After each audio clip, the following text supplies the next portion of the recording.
Welcome to PS news. ముందుగా headlines చూద్దాం. LB స్టేడియంలో జరిగిన బీజేపీ భాగ్యనగర్ జనసభ పాల్గొన్న నరేంద్ర మోదీ. కాంగ్రెస్ అధికారంలోకి వచ్చాక డబుల్ ఆర్ ట్యాక్స్ పై చర్చ సాగుతోందన్న ప్రధాని. Telangana R tax, Delhi R tax అని విమర్శ.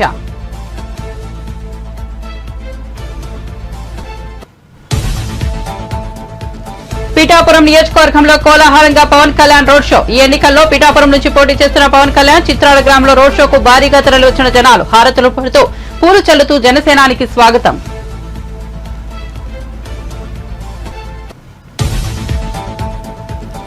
గన్నవరంలో ప్రజాగలం సభ. బోరున వర్షంలోనూ సభకు భారీగా తరలివచ్చిన జనాలు. చంద్రబాబు కూడా వర్షంలోనే ప్రసంగించిన వైనం.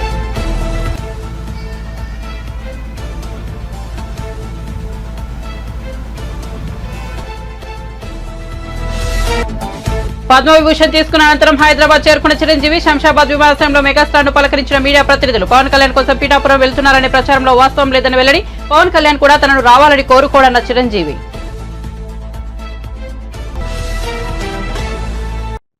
ఇక వార్త వివరాల్లోకి వెళ్తే తెలంగాణలో కాంగ్రెస్ అధికారంలోకి వచ్చాక డబుల్ ఆర్ ట్యాక్స్ పై చర్చ సాగుతోందని. ఒక ఆర్ తెలంగాణ అయితే రెండో ఆర్ ఢిల్లీది ప్రధాని మోదీ అన్నారు. తాను ఎవరి పేరు చెప్పకపోయినప్పటికీ ముఖ్యమంత్రి వచ్చి వివరణ ఇస్తున్నారని, తెలంగాణ ఆర్ అంటే రజాకారని పేర్కొన్నారు. ఈ డబుల్ ఆర్ కలిసి హైదరాబాద్ ను తెలంగాణను ఏటీఎం చేసేశారని ఆరోపించారు. రజాకార్ టాక్స్ ఎలా ఉంటుందో పాత బస్తీకి వెళ్తే తెలుస్తుందన్నారు. ఎల్బీ స్టేడియంలో జరిగిన బీజేపీ భాగ్యనగర్ జనసభలో ప్రధాని పాల్గొన్నారు. అందరికీ అక్షయ తృతీయ శుభాకాంక్షలు తెలిపారు. ఈ సందర్భంగా మాట్లాడుతూ తనకు హైదరాబాద్ చాలా ప్రత్యేకమని చెప్పారు. 4 जून को वोट जाता है। आप मुझे बताइए, क्या भारत करप्शन जैसी प्रॉब्लम के साथ आगे बढ़ सकता है क्या? पूरी ताकत से बताइए, बढ़ सकता है क्या? बढ़ सकता है क्या? क्या भारत को लाखों करोड़ के स्कैम करने वाली पार्टियां आगे बढ़ा सकती है क्या? क्या यूथ की एस्पिरेशंस को इग्नोर करने वाली पार्टियां देश का भविष्य बना सकती हैं? क्या मिडिल क्लास के ड्रीम्स को कुचलने वाली पॉलिटिकल पार्टियां आपका भला कर सकती हैं? क्या हर प्रोजेक्ट में पहले करप्शन का पोटेंशियल खोजने वाली पार्टियां मॉडर्न इंफ्रास्ट्रक्चर बना सकती हैं? तो ये काम कौन का ट्रैक रिकॉर्ड है? लेकिन कांग्रेस का ट्रैक रिकॉर्ड क्या है? क्या जरा इस तरफ से मुझे जो कोई अनजान पंजा कांग्रेस के मैनिफेस्टो में मिडिल क्लास के लिए जरा सा भी विचार नहीं किया गया है। लेकिन ये लोग मिडिल क्लास की कमाई का एक्सरे करके उसे अपने वोट बैंक की और उनको बांटने की घोषणाएं डंके की चोट पर कर रहे हैं। साथियों, आप मुझे बताइए, आपकी जो संपत्ति है उस पर आपके संतानों का अधिकार है कि नहीं है? जरा मुझे सबके सब लोग बताइए, क्या आपकी संपत्ति पर आपके संतानों का अधिकार है कि नहीं है? क्या कोई एक और बात कही है? ही नहीं है। आखिर क्या है idea of India? Idea of India नर में नारायण, जीव में शिव। इंटरनेशनल योग दिवस। भाई और बहनों, हिंदुओं को ये लोग बीसी कोटा के रिजर्वेशन को खत्म करके रिलीजन के नाम पर रिजर्वेशन देना चाहते हैं। इसका बहुत बड़ा प्रभाव जो जीएचएमसी चुनाव में पड़ा था वो हम सब ने देखा है। जिन सीटों पर बीसी समाज का हक था वो उनसे छीन ली गई। జనసేనాని పవన్ కళ్యాణ్ తాను పోటీ చేస్తున్న పిఠాపురంలో రోడ్ షో చేపట్టారు. చిత్రాడ గ్రామంలో పవన్ కళ్యాణ్ రోడ్ షో భారీ స్పందన లభించింది. జనాలు భారీగా తరలిరావడంతో రోడ్డు కిక్కిరిసిపోయింది. మహిళలు హారతులు పడుతూ పూలు చల్లుతూ జనసేనానికి స్వాగతం పలికారు. పవన్ తో పాటు ఈ రోడ్ షోలో Pithapuram TDP in charge SVSN Varma, Kakinada Lok Sabha స్థానం నుంచి జనసేన అభ్యర్థి తంగెళ్ల ఉదయ్ శ్రీనివాస్ కూడా పాల్గొన్నారు. ఈ సందర్భంగా పవన్ మాట్లాడుతూ పిఠాపురం నియోజకవర్గంలో ఉన్న సమస్యలు తనకు తెలుసునని, తాను గెలిచాక వాటిని పరిష్కరిస్తారని, పిఠాపురంను ఒక ఆదర్శ నియోజకవర్గంగా తీర్చిదిద్దుతానని హామీ ఇచ్చారు.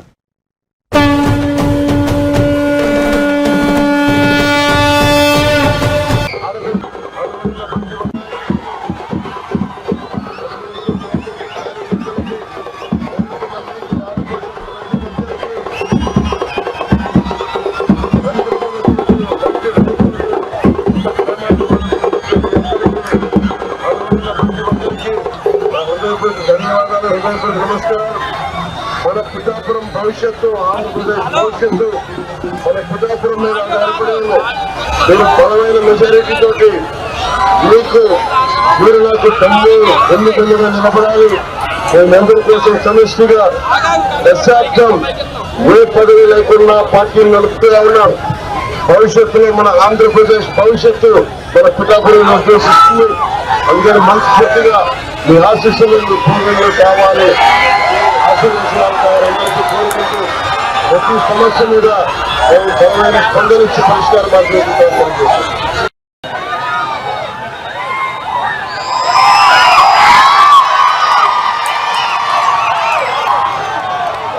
మన భవిష్యత్తు, పిల్లల భవిష్యత్తు కోసం మీరు ఓటేస్తుంటే ఒక్క 5 సంవత్సరాల కోసం ఆలోచించకండి.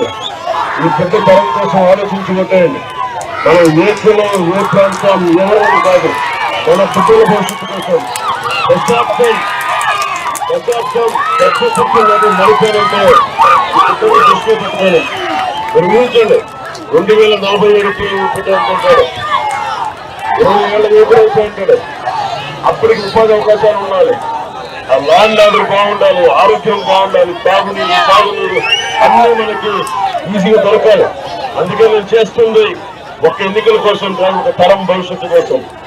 ఒక తరం భవిష్యత్తు కోసం నిలబడితే తప్ప మనం ముందుకెళ్ళాలి. అందుకని ప్రతి ఒక్కరికి ధన్యవాదాలు తెలియజేస్తుంటే, రాష్ట్రంలో తిరుగుతుంటే నాకు పిఠాపురం ప్రజలు ముఖ్యంగా మన ఏపీలో ఎన్నికల ప్రచారంలో భాగంగా సీఎం జగన్ గుంటూరు జిల్లా మంగళగిరి నియోజకవర్గంలో నిర్వహించిన సభలో పాల్గొన్నారు. మంగళగిరి పాత బస్టాండ్ ప్రాంతంలో నిర్వహించిన ఈ సభకు భారీ సంఖ్యలో ప్రజలు తరలివచ్చారు. ఈ సందర్భంగా జగన్ మాట్లాడుతూ మరో 3 రోజుల్లో కురుక్షేత్రం జరగనుంది.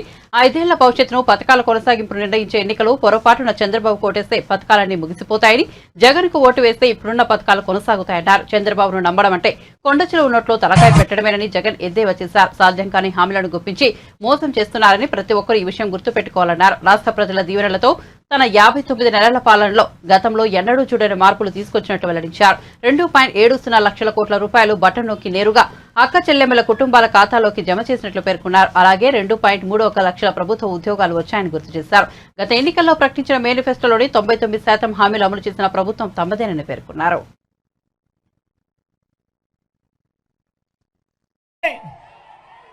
జగన్కు ఓటు వేస్తే పథకాలన్నీ కొనసాగింపు, ఇంటింటి అభివృద్ధి. అదే పొరపాటున చంద్రబాబుకు ఓటు వేస్తే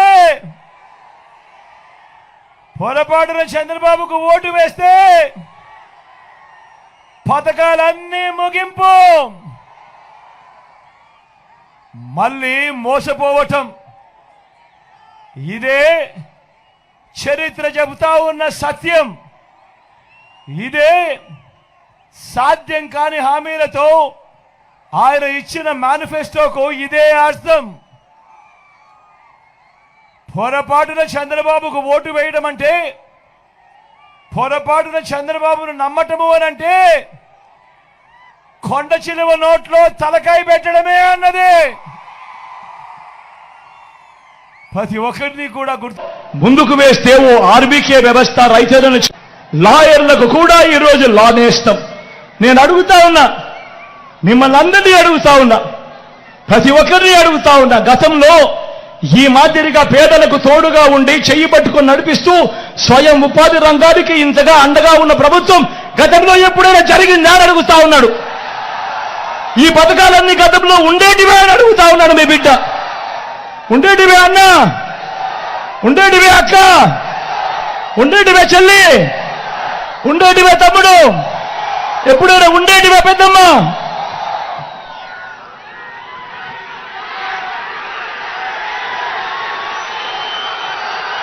ఏ పేదవాడు అప్పుల పాలు కాకూడదు, ఏ పేదవాడు వైద్యం అందక ఇబ్బంది పడకూడదు, ఏ పేదవాడు వైద్యం అందక అప్పుల పాలయ్యే పరిస్థితి ఏ పేదవాడికి రాకూడదు అని మొట్టమొదటిసారిగా ఈ 59 నెలల కాలంలో గతంలో ఎప్పుడూ జరగని విధంగా ఈరోజు ఆరోగ్యశ్రీని విస్తరించాం.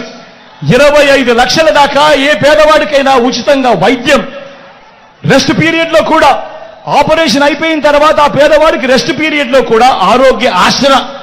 ఈ రోజు ప్రతి పేదవాడికి అండగా పిల్లమ్మలు ఎక్కడికి బయటికి వెళ్ళినా కూడా ఇదే చంద్రబాబు నాయుడు గారు 14 సంవత్సరాలు ఆయన అధికారంలో ఉన్నా కూడా ఏ రోజు ఏ పేదకు గుర్తుకొచ్చే ఒక్క పథకము పెట్టలేదు అనంటే, ఏ పేదకు గుర్తుకొచ్చే ఒక్క మంచి కూడా ఆయన చెయ్యలేదు అనంటే ఆయన పాలన ఎలా ఉండేది అని చెప్పి ఒక్కసారి గమనించమని అడుగుతా ఉన్నా.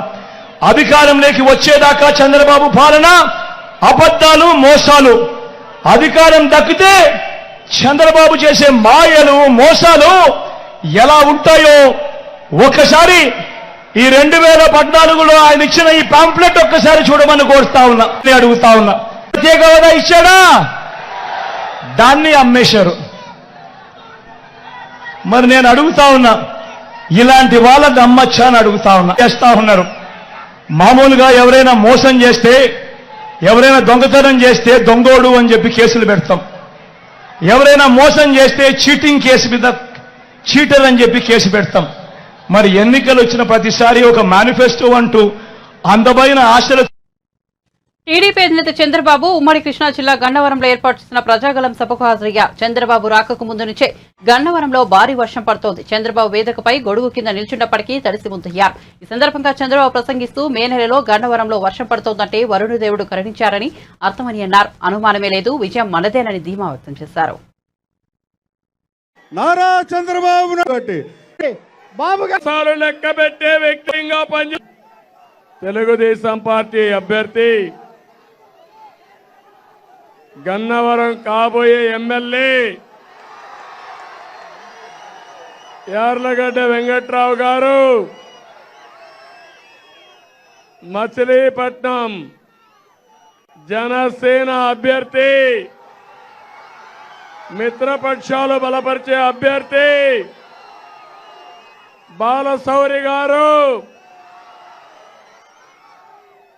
వర్షంలో తడుస్తూ నాకు స్వాగతం పలికిన తెలుగుదేశం, జనసేన, బీజేపీ కార్యకర్తలు, నాయకులు, ప్రత్యేకంగా మా తెలుగింటి ఆడబిడ్డలు,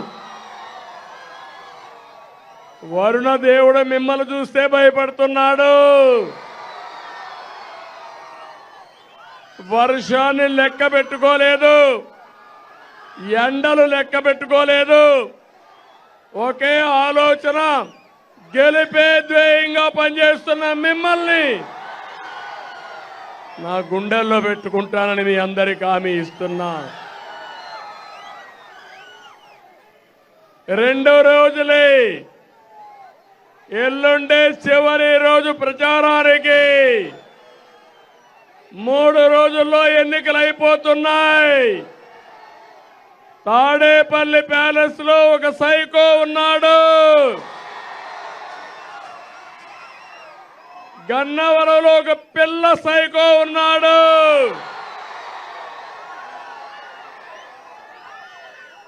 కబద్దార్ గుర్తుపెట్టుకోండి.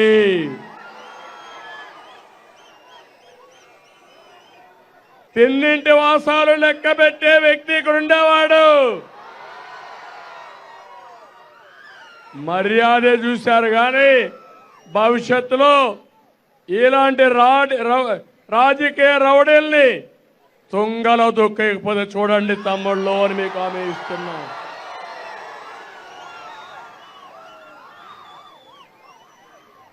యార్లగడ్డ వెంకట్రావు చదువుకున్న వ్యక్తి,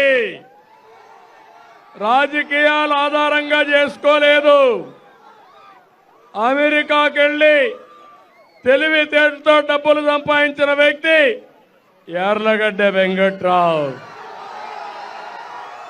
ఇక్కడ ఉండే సైకో రౌడీజం చేసి భూ కబ్జాలు చేసి డబ్బులు సంపాదించిన వ్యక్తి. అందుకే హామీ ఇస్తున్నా, ఇక్కడ మేము కానీ మా మిత్రుడు పవర్ స్టార్ పవన్ కళ్యాణ్ గారు ప్రజలు గెలవాలి, రాష్ట్రం నిలబడాలి, మీ పిల్లల భవిష్యత్తు వెలగాలి, అదే మా ఆలోచన. ఆ ఆలోచన కోసమే పనిచేస్తున్నాం. ఈరోజు నేను చూస్తున్నా ఎక్కడ పోయినా ఉద్ధృతంగా ఉంది, ఏమి అనుమానం లేదు. వైసీపీకి డిపాజిట్ కూడా రావు. తాను అడిగిన ప్రశ్నలకు సీఎం జగన్ సూటిగా సమాధానం చెప్పాలని ఏపీపీసీసీ అధ్యక్షులు కడప ఎంపీ అభ్యర్థి షర్మిల డిమాండ్ చేశారు. కడపలో నిర్వహించిన విలేకరుల సమావేశంలో ఆమె మాట్లాడుతూ కంటతడి పెట్టుకున్నారు. రాజకీయ కాంక్షతోనే కడపలో పోటీ చేస్తున్నానని జగన్ అంటున్నారు. నన్ను రాజకీయాల్లోకి తెచ్చింది జగనన్న కాదా? జైల్లో ఉన్నప్పుడు నన్ను పాదయాత్ర చేయమన్నది మీరు కాదా? నా భర్త పిల్లల్ని వదిలేసి 1000 కిలోమీటర్ల మేర పాదయాత్ర చేశా. మీ భవిష్యత్ కోసం నా కాలికి గాయమైనా వెనక్కి తగ్గలేదు. పాదయాత్ర సమయంలో వైఎస్ఆర్సీపీ అంతా నా చుట్టే తిరిగిందే. నాకే రాజకీయ కాంక్ష ఉంటే వైఎస్ఆర్సీపీని నేను హైజాక్ చేసేదాన్ని కదా. మీ నుంచి పైసా సాయం కోరినట్టయినా నిరూపించగలరా? మీరు వైఎస్ఆర్ కొడుకునని ఎందుకు మర్చిపోతున్నారు? ప్రపంచంలో రాజకీయ విభేదాలు ఉన్న వాళ్ళు చాలా మంది ఒకే కుటుంబంలో ఉన్నారు. వేర్వేరు పార్టీలో ఉండి ఒకే కుటుంబంలో కొనసాగుతున్న వారు చాలా మంది ఉన్నారని షర్మిల ఇటీవలే జగన్ ఇంటర్వ్యూలో చేసిన వ్యాఖ్యలకు కౌంటర్ ఇచ్చారు. కోసం జగనన్న వస్తాడు, జగనన్న మేలు చేస్తాడు, రాజశేఖర రెడ్డి గారి రాజ్యం తెస్తాడు అని కాలికి బలపం కట్టుకుని తిరిగిన దాన్ని నేను కాదా? నా బిడ్డల్ని, నా కుటుంబాన్ని పక్కన పెట్టి రోడ్ల మీదనే నెలల తరబడి మీకోసం త్యాగం చేసిన దాన్ని నేను కాదా? ఆఖరికి నా కాలు ఇంజరీ అయితే కూడా అతి వేగంగా ఫిజియోథెరపీ చేసి మళ్లీ వెంటనే చేయాలి అని తాపత్రపడి చేసింది మీకోసం నేను కాదా? మరి నేను ఇన్ని త్యాగాలు చేసినా కూడా నాకు రాజకీయ కాంక్ష ఉంది అని మీరు అంటున్నారే, నాకే గనక రాజకీయ కాంక్ష ఉంటే నేను పొందాలనుకున్న పదవి, పోస్టు మీ పార్టీలో నేను మొండిగానైనా పొందగలను. వివేకానంద రెడ్డి గారి లాంటి వాళ్ళు నాకు అండగా నిలబడ్డానికి నన్నే ఎంపీని చెయ్యాలి అని ఎంతో మంది మీ పార్టీలోనే ప్రయత్నించిన వాళ్ళు కూడా ఉన్నారు. వాళ్ళందరి అండా చూసుకొని నేను ఏ రోజు మీకు రిబెల్ చేశానా? నాకు రాజకీయ కాంక్ష గాని డబ్బు కాంక్ష గాని ఉంది అని మీ మనస్సాక్షిలో మీరు నిజంగానే నమ్ముతున్నారా? నాకు రాజకీయ కాంక్ష మీకోసం మీతో ఉన్నంత కాలం, మీరు ముఖ్యమంత్రి అయినంత వరకు నాకు రాజకీయ కాంక్ష లేదు, నాకు డబ్బు కాంక్ష లేదు. నేను ఏం చేసినా మీకోసం చేశాను, నేను త్యాగం అనుకొని చేశాను, నా అన్న కోసం అనుకొని చేశాను. మీరు ముఖ్యమంత్రి కావాలని రాజశేఖర రెడ్డి గారి సంక్షేమ పాలన మళ్ళీ మీరు తీసుకొస్తారు అని నమ్మి చేసిన విషయం వాస్తవం కాదా? మన ఇద్దరము నమ్మే బైబిల్ మీద ఒట్టేసి నేను చెప్పగలను, నాకు రాజకీయ కాంక్ష కానీ డబ్బు కాంక్ష గాని ఏ ఇతర ఆశ లేకుండా, ఆశించకుండా, ఏ ఒక్క రోజైనా మిమ్మల్ని ఒక పదవి గాని ఒక పోస్ట్ గాని నేను అడగకుండా మీకోసం చేశాను, ఇది నిజం అని నేను బైబిల్ మీద ప్రమాణం చేయగలను. మీరు అదే బైబిల్ మీద ప్రమాణం చేసి నేను మిమ్మల్ని ఈ పోస్ట్ అడిగానని గాని ఈ పదవి అని అడిగానని గాని మీరు ప్రమాణం చేయగలరా? నాకు రాజకీయ కాంక్ష ఉంది అని గాని డబ్బు కాంక్ష ఉంది అని గాని మీరు రుజువు చేయగలరా? అసలు మనిషి మంచితనాన్ని గుర్తించడం రాజశేఖర రెడ్డి గారి దగ్గర నుంచి మీకు ఎందుకు రాలేదు? ఏదైనా ఒక లావాదేవీ కోసం, ఏదైనా ఒక లాభం కోసం ఆలోచన చేసే మనిషి కాదు రాజశేఖర రెడ్డి గారు. ఆయన బిడ్డను నేను, ఆయన హృదయానికి దగ్గరగా ఆయన మాటలు వింటూ ఆయన హృదయంలో హృదయంగా పెరిగిందని నేను. ఆయన ఆశయాల కోసం ఆయన ఏ రకంగా అయితే త్యాగం చేసే మనసు ఆయనకుందో ఆ రకంగానే నేను కూడా ఆలోచన చేయాలి, ఆ రకంగానే మీకు నేను సహాయపడాలి. అంత నిస్వార్థంగా మీకోసం నేను త్యాగం చేశాను, మీకోసం నేను నిలబడడం జరిగింది. ఎంత బహిరంగంగా రాజకీయ కాంక్ష వల్ల నెపోటిజం అంటున్నారే. రాజశేఖర రెడ్డి గారి రాజకీయాలలో ఉంటే వివేకానంద రెడ్డి గారు కూడా ఆయన పక్క రాజకీయాలలో ఉన్నాడు. రాజారెడ్డి గారు కూడా రాజకీయాలలో ఉన్నాడు. రాజారెడ్డి గారి భార్య మా జేజీ జయమ్మ కూడా రాజకీయాలలో ఉంది. సౌభాగ్యమ్మ కూడా రాజకీయాలలో ఉంది. అందరూ ఒక్కొక్క పదవి వాళ్ళ టైంలలో చేసిన వాళ్ళు. వాళ్ళంతా ఒకే జనరేషన్ కు చెందిన వాళ్ళు. జగన్మోహన్ రెడ్డి గారు నెపోటిజం గురించి మాట్లాడుతున్నారు. మరి ఆ టైంలో నెపోటిజం ఉన్నిందా? అమ్మా, నేను పాలిటిక్స్ లోకి రావాలి అన్న కోరిక నాకు కాదు, కానీ మిగతా అందరికి చాలా మందికి ఉంది. ఈ పాప పాలిటిక్స్ లో షైన్ అవుతుంది, ఈ పాప నీకు బలం అవుతుంది, ఈ పాప పార్టీకి మంచిది అవుతుంది అన్న ఒపీనియన్ జగన్మోహన్ రెడ్డి గారికి వందల సంఖ్యలో చేస్తుంటారు. అమ్మ కూడా చేసింది. అమ్మకు కూడా జగన్మోహన్ రెడ్డి గారు నన్ను ఎంపీని చేస్తాను అని మాటిచ్చారు. తర్వాత అమ్మ అడుగుతూ వచ్చింది తప్ప ఎంపీని చెయ్యి అని నేను ఒక్క రోజు కూడా జగన్మోహన్ రెడ్డి గారిని నాకు ఈ పదవి ఇమ్మనని గాని, నాకు ఈ పోస్ట్ ఇ అని గాని నేను ఒక్క రోజు కూడా నా నోరు తెరిచి అడిగిన పాపాన పోలేదు. ఎందుకంటే నాకు తెలుసు ఆయనకి ఇష్టం లేదు అని. ఏదైనా అన్నకి ఇష్టం లేదులే, అన్న వదిలేద్దాంలే, అన్న అడిగాడు చేద్దాంలే, అన్న కోసంలే, అన్న అని పిచ్చి పట్టిన దాని మాదిరి నేను చేశాను. దానికి ఈ రోజు అనుభవిస్తున్నా. అమ్మ చెప్పినప్పుడు కాదండి, అమ్మకి మాట ఇచ్చింది ఆయనే. అదే కదా ఆవిడ అడిగేది. మాట ఇచ్చావు కదా నిలబెట్టుకో అని ఆవిడ అడుగు. భూముల సర్వేలన్నీ పూర్తయి ల్యాండ్ టైటిలింగ్ చట్టం అమల్లోకి వస్తే భూ వివాదాల పరిష్కారం మరింత సులభతరం అవుతుందని ఏపీ రాష్ట్ర ప్రభుత్వ సలహాదారు సజ్జల రామకృష్ణారెడ్డి స్పష్టం చేశారు. ఎన్నికల్లో లబ్ధి పొందేందుకు చంద్రబాబు ల్యాండ్ టైటిలింగ్ చట్టంపై కావాలని దుష్ప్రచారం చేస్తున్నారని ఆయన మండిపడ్డారు. కేంద్రం తెచ్చిన ల్యాండ్ టైటిలింగ్ చట్టానికి నాడు చంద్రబాబు ప్రభుత్వమే పూర్తిగా ఆమోదముద్ర వేసిందని ఆయన గుర్తు చేశారు. ల్యాండ్ టైటిలింగ్ చట్టం అనేది భూ యజమానికి ప్రభుత్వం తరపున పూర్తి హామీ ఇవ్వడమే కానీ సజ్జల స్పష్టం చేశారు. విజయవాడలో ఏర్పాటు చేసిన విలేకరుల సమావేశంలో సజ్జల రామకృష్ణారెడ్డి మాట్లాడారు.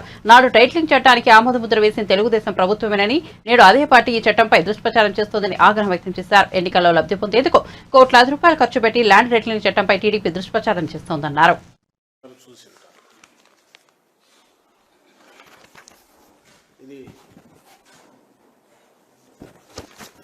ఇది చూస్తే సహజంగానే ఏదో జరిగిపోతుంది, ప్రళయం వస్తుందేమో, ఏమైపోతుందో అనేది పెట్టారు. కానీ ఇది ప్రకటనలో నేను తప్పు. ఎక్కడ కానీ పొరపాటున మీరు గమనిస్తే అడ్వర్టైజ్మెంట్ అని కానీ ఎవరు ఇష్యూ చేశారో తెలియదు. మరి ఇది రామోజీరావు భయపెడుతున్నాడా, ఇంకొకరు భయపెడుతున్నాడో దీంట్లో తెలియదు. ఇది రామోజీరావు పత్రిక కాబట్టి రామోజీరావు అనుకోవాలి. పోనీ అలా అనుకుందామంటే రాధాకృష్ణ అదే పెట్టాడు. దీంట్లో కూడా ఎక్కడా లేదు, ఎవరిచ్చారో లేదు ఈ భయపెట్టే ప్రకటన. కింద చంద్రబాబు ఉన్నాడు కాబట్టి, ఈ గుర్తులు ఉన్నాయి కాబట్టి ఇది వీళ్ళు ఇచ్చారని అనుకోవాలి. ఏం రాశారంటే దీంట్లో, మీ భూమి మీది కాదు, ల్యాండ్ టైటిలింగ్ చట్టంతో జరగబోయేది ఇదే, జగన్ దుర్మార్గ చట్టంతో కింద కొన్ని, మళ్ళీ బాబుని రప్పిద్దామని అన్నారు. వీళ్ళ దిక్కుమాలిన దీనిల కోసం ఏ రకంగా ఎక్కడికి జారుతుపోతున్నారు అనేది చూడాలంటే ఇది ఒకటి. దీంట్లో ఇచ్చారు, ఇది జనరల్ పత్రిక ప్రకటన. ఎక్కడ కానీ ఎవరిచ్చారో లేదు, అడ్వర్టైజ్మెంట్ అనేది లేదు. ఒక్క ఈ పత్రికలో మాత్రమే వాళ్ళ పాలసీ అనుకుంటా అడ్వర్టైజ్మెంట్ అని ఉంది, రాశారు. ఇష్యూడ్ బై తెలుగుదేశం పార్టీ అని ఇక్కడ ఉన్నారు. అంటే నేను దీంతోనే ఎందుకు మొదలు పెడుతున్నా అంటే, ఒకటి దీంట్లో ఉన్న కంటెంట్, వీళ్ళు మనుషుల పిశాచాల, రాక్షసులు కూడా కాదు. ప్రజల జీవితాలతో ఎందుకు ఆడుకోవాలనుకుంటున్నారు? ప్రజల జీవితాలతో, రాష్ట్ర ప్రజల జీవితాలతో ఏమాత్రం ఎంతో కొంత ఆస్తి ఉన్నా, స్థిరాస్తి ఉంటే వాళ్లను భయపెట్టి భయభ్రాంతములు చేసి వాళ్ళు అనుకున్న రకంగా ఏదో సాధించాలనే దాంతో, ఆ దుగ్ధతో ఇలా చేసినారని ఇక్కడ అర్థమవుతుంది. మీకే గమనిస్తున్నారు, తోడేళ్లు పైనంతా. కిందేమో కూటమి అధికారంలోకి రాగానే ల్యాండ్ టైటిలింగ్ యాక్ట్ చట్టం రద్దు, కింద చంద్రబాబు ఫోటో. వీళ్లకు సిగ్గు శరము ఉంటే, వీళ్ళు నిజంగా ఒక రాజకీయ పార్టీ అయితే ఇదే పద్ధతి ప్రజల్లోకి వెళ్ళడం. ల్యాండ్ టైటిలింగ్ యాక్ట్ అనేది ఏదైతే ఇప్పుడు వీళ్ళు అన్నట్టు నిజంగా రద్దు చేసేదైతే, ఈ ల్యాండ్ టైటిలింగ్ యాక్ట్ బిల్లు పెడుతున్నప్పుడు ఎందుకు దాన్ని తెలుగుదేశం పార్టీ సపోర్ట్ చేసింది? అది కాస్ట్ ఆఫ్ రిపిటేషన్. మళ్ళీ నేను కొద్దిగా చూడండి, మీకు చూపాలి. ఎందుకంటే ఇది చూడగానే ఖచ్చితంగా ఫోన్లు వస్తున్నాయి, ఏమో జరిగిపోతుంది, ఏమో జరిగిపోతుంది, ఏమో జరిగిపోతుంది. దీనికి శిక్ష వేయాలని కూడా ప్రజలు ఆలోచించాలి. ఇంతటి అబద్ధాలు, ఇంతటి పైశాచికత్వంతో అడ్డగోలుగా అబద్ధాలు, విష ప్రచారం, భయాందోళనకు గురి చేసి భయభ్రాంతులను చేసే దానికి దిగజారితే అది కూడా మళ్ళీ ఒక అడ్వర్టైజ్మెంట్ అని రాసుకోవడం కూడా లేదు. ఇది నైతికంగా ఇంకో రకంగా అంత అది చాలా పెద్ద మాట. వీ కాంట్ ఎక్స్పెక్ట్ ఇలాంటి దిగజారుడు బురదగుంటలో లేదా సెప్టిక్ ట్యాంక్లో పడి దొర్లుకునే చంద్రబాబు నాయుడు కానీ ఆ ముఠా కానీ వాళ్ళకి అంత అదేదో పెద్ద. తాను రాజకీయాలకు అతీతమని పద్మవిభూషణ్ గ్రహీత మెగాస్టార్ చిరంజీవి అన్నారు. శుక్రవారం ఆయన ఢిల్లీ నుంచి హైదరాబాద్ చేరుకున్నారు. భారత రెండో అత్యున్నత పురస్కారాన్ని అందుకున్నారు. హైదరాబాద్ చేరుకున్న చిరంజీవిని శంషాబాద్ విమానాశ్రయంలో మీడియా పలకరించింది. ఈ సందర్భంగా ఆయన మాట్లాడుతూ తాను రాజకీయాలకు అతీతంగా ఉంటానని చెప్పారు. తాను తన తమ్ముడు పవన్ కళ్యాణ్ కు మద్దతుగా పిఠాపురం వెళ్తున్నాననే ప్రచారంలో వాస్తవం లేదన్నారు. పిఠాపురానికి తాను రావాలని కళ్యాణ్ కోరుకోడన్నారు. కళ్యాణ్ బాబు ఎప్పుడూ బాగుండాలని, జీవితంలో అనుకున్నది సాధించాలని కోరుకుంటానన్నారు. మా తమ్ముడు రాజకీయంగా ఎదగాలని మా కుటుంబం మనస్ఫూర్తిగా కోరుకుంటోందన్నారు. స్వర్గీయ ఎన్టీఆర్ భారతరత్నకు అర్హులు అన్నారు. కూటమి ప్రభుత్వం వస్తే ఎన్టీఆర్ కు భారతరత్నపై ఆలోచన చేయాలని కోరారు. మీరంతా ఎంతమంది వస్తారని థ్యాంక్ యూ ఫర్ కమింగ్. ఈ రోజున నిజం చెప్పాలంటే చాలా చాలా ఆనందంగా ఉంది. 45 సంవత్సరాల సుదీర్ఘ ఈ కళా సేవకి కేంద్ర ప్రభుత్వం గుర్తించి ఈ పద్మ విభూషణ్ అవార్డు ఇవ్వటం నిజంగా చాలా ఆనందంగా, సంతోషంగా ఉంది. సో భారత ప్రభుత్వానికి దానికి వెనకుండి ఈ అవార్డు రావడానికి కారణభూతులైన ప్రతి ఒక్కరికి నా హృదయపూర్వక ధన్యవాదాలు తెలియజేస్తున్నాను. అండ్ ముఖ్యంగా ఈ అవార్డు రావటం వెనుకాల నా కృషి, నా కళాసేవ, ఈ సమాజానికి ఎంతో కొంత ఇతోధికంగా నేను చేసినటువంటి సేవలు ఇవన్నీ పక్కన పెడితే నన్ను గుండెలో పెట్టుకుని ఆదరించి ప్రేమించినటువంటి నా అభిమానులు, అలాగే ప్రేక్షకులు, అలాగే నాకు ఎన్నో అవకాశాలు ఇచ్చి ఈ రోజున నన్ను నేను ఇలాగా తీర్చిదిద్దుకోవడానికి కారణభూతమైనటువంటి నా డైరెక్టర్స్కి, నా నిర్మాతలకి, నా ఇతర టెక్నీషియన్స్కి, ప్రతి ఒక్కరికి ఎవరైతే దోహదపడ్డారో ప్రతి ఒక్కరికి నేను ధన్యవాదాలు తెలియజేసుకుంటూ ఈ అవార్డ్ ఇదంతా వారి సహకారం నేను ఈ ఎత్తుకు ఎదగడానికి కారణమైనటువంటి వారందరికీ. కాబట్టి ఈ సందర్భంగా మరొకసారి నా సంతోషాన్ని తెలియజేసుకుంటూ నేను ధన్యవాదాలు తెలియజేస్తాను. నిజంగా ఇది వారికి ఎంతైనా రావడం సముచితం, రావాలని నేను కూడా మనస్ఫూర్తిగా అభిలషిస్తున్నాను, రావాలని కోరుకుంటున్నాను. అది ప్రభుత్వ పరంగా చేస్తే కనుక త్వరితగతిన ఇది సహకారం అవుతుంది. అండ్ డెఫినెట్గా ఎంతైనా సరే అటు ఎంజీఆర్ గారికి వచ్చినప్పుడు వీరికి రావడం కూడా అంతకంత సముచితం అండ్ అది ఆనందదాయకం. దానికి నేను ఎదురు చూస్తుంటాను, నేను కోరుకుంటున్నాను రామారావు గారికి భారతరత్న రావాలి.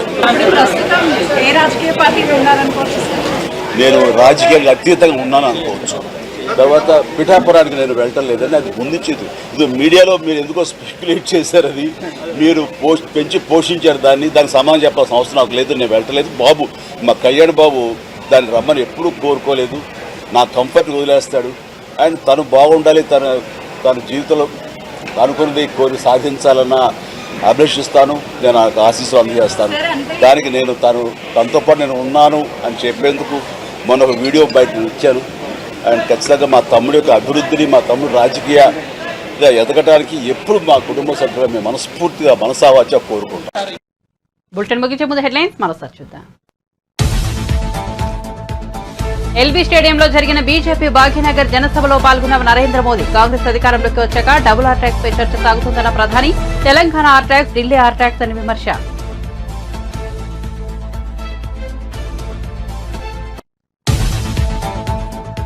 పిఠాపురం నియోజకవర్గంలో కోలాహలంగా పవన్ కళ్యాణ్ రోడ్ షో. ఈ ఎన్నికల్లో పిఠాపురం నుంచి పోటీ చేస్తున్న పవన్ కళ్యాణ్ చిత్రాడ గ్రామంలో రోడ్ షోకు భారీగా తరలివచ్చిన జనాలు హారతులు పడుతూ పూలు చల్లుతూ జనసేనానికి స్వాగతం.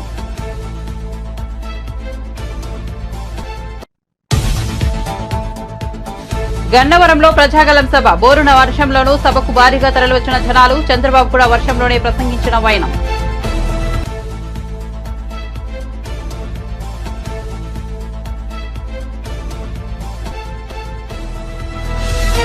పద్మవిభూషణ్ తీసుకున్న అనంతరం హైదరాబాద్ చేరుకున్న చిరంజీవి. శంషాబాద్ విమానాశ్రయంలో మెగాస్టార్ ను పలకరించిన మీడియా ప్రతినిధులు. పవన్ కళ్యాణ్ కోసం పిఠాపురం వెళ్తున్నారనే ప్రచారంలో వాస్తవం లేదని వెల్లడి. పవన్ కళ్యాణ్ కూడా తనను రావాలని కోరుకోడన్న చిరంజీవి. మరిన్ని అప్డేట్స్ కోసం చూస్తూనే ఉండండి PS న్యూస్.